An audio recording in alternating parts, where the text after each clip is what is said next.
मेरे दादा स्वर्गीय बाबू लक्ष्मण कोते के नाम पर मौजे कोहोज खुंटवली तालुका अंबरनाथ जिला ठाणे में सर्वे नंबर 40-2 में 130 गुंठे यानी 3 एकड़ 2 गुंठे आदिवासी जमीन थी।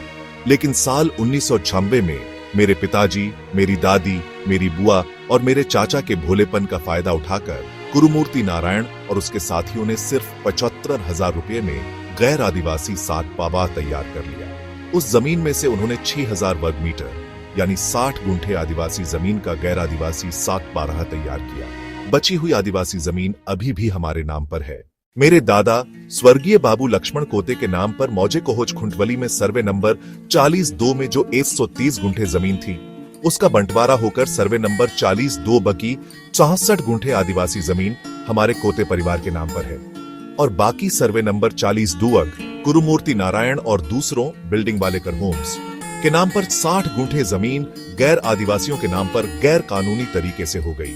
ऊपर बताई गई घटना को देखते हुए महाराष्ट्र जमीन संहिता 1961 की धारा 36 और 36 के तहत यह मामला बनता है। कुल जमीन 123 गुंठे यानी 3 एकड़ 2 गुंठे थी, लेकिन अब हमारे पास 60 गुंठे आदिवासी जमीन है। इसमें माननीय जिलाधिकारी ठाणे और महाराष्ट्र शासन की कोई इजाजत नहीं है। इसमें हमारी पूरी तरह से धोखाधड़ी हुई है। इस बारे में मैंने राजस्व विभाग और पुलिस प्रशासन में शिकायतें की ताकि मुझे न्याय मिल सके, लेकिन मैं आदिवासी होने के कारण मेरा अपमान हुआ। मुझे न्याय नहीं मिला। मुझे न्याय मिले इसलिए मैंने अपने वकील एडवोकेट सिद्धार्थ इंगले साहब के जरिए हाई कोर्ट बॉम्बे में याचिका दायर की है। मुझे हाई कोर्ट बॉम्बे से न्याय मिलेगा, यही उम्मीद है। मेरे परिवार को कुछ लोगों ने पैसों का लालच और धमकियां दी, इसलिए कुछ लोग डर कर अन्याय के खिलाफ नहीं बोलते और कुछ लोगों ने मुझे धमकियां दी और कुछ लोग घर पर भेजकर लालच दे रहे थे। कहीं मिले तो गुस्से से देखना।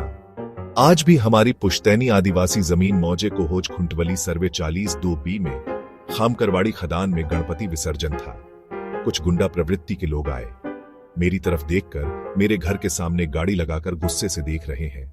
मेरे घर में मैं, मेरी पत्नी स्मिता और मेरी बेटी जानहवी, साथ ही मेरी भाभी माया उमेश कोते और मेरी भतीजी प्रणाली रहती हैं।